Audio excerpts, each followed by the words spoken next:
Robert Valentine, Martin Hall here. How are you? I hear you're 77 years young and still swinging away. God bless you, mate. Your daughter Vicky, before we get to your golf swing, your daughter Vicky is just an absolute gem. You and Mrs. Valentine obviously did a wonderful job bringing up Vicky. She is just absolutely top drawer, top class, and I'm proud to be associated with her. Okay, so having said all that, let's have a look at what the hell you're up to. Now then, let's have a look at this. I definitely see some things in the setup. It's unique. A unique move away from the ball might be the best way to describe it. Bringing a whole new meaning to the word sort of flattish backswing. So we're going to have a word with that. And then lift. And then actually it's really not bad coming down. It's just that the way you stand to the ball, one thing in the way you stand to the ball and the way you take the club away from the ball probably make it difficult for you to be consistent. Now, as I look at this video here, I'm going to call you Bob. If you're Robert, I apologize, but I'm going to call you Bob. So as I look at this, Bob, your right arm is considerably higher than your left. If I just put a bit of graphic there on your right arm, we can actually see your left arm underneath your right. That should not be the case. So number one pointer, sir, is to get your right elbow joint closer to your right hip at address. Most of history's best players have had a straight left arm when they set up to the ball and a slightly bent right arm.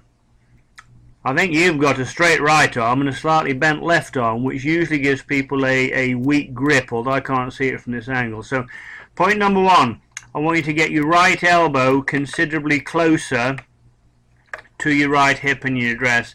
And if Vicky or if anybody else takes another picture of you, it should be your right arm that is the bent arm. I'll put a right arm in here in yellow. Your right arm should be the bent arm, and I'll put a left arm in blue.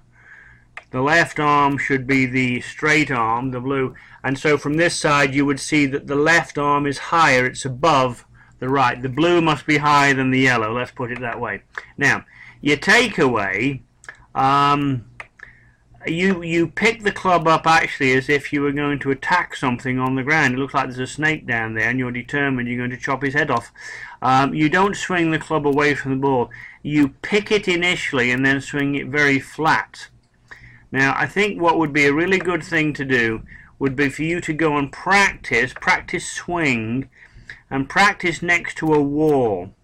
So if we had a brick wall there, straight up and down, I'm going to say, look, on your backswing, you want the club to be moving away from the wall in the first part of the swing.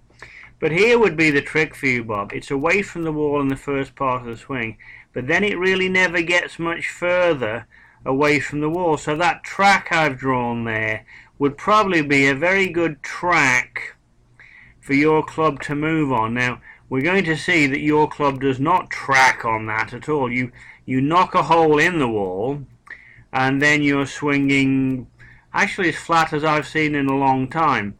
So if you could put the toe of an old club up against a wall, run the toe of the club away from the wall for about the first 2 feet, and then feel you take it straight up in the air, I think you'd be good.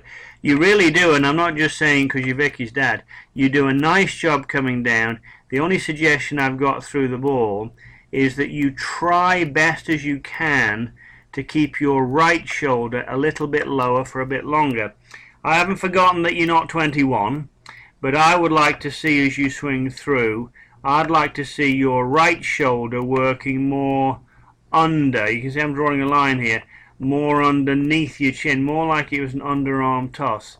And I think if you did those things, you're probably going to play a lot better. So get the arms in the correct place in the setup, please, Bob. Practice next to a wall, and then make your right arm action, right shoulder action, rather reminiscent of an underarm toss through the hitting area. I'm going to attach a couple of tips and just write a couple of pointers for you here, but keep up the good work and keep going. And if you shot 100 the other day, which Vicky said you did, just remember, only 23 more years and you'll be shooting your age. Good luck to you, sir.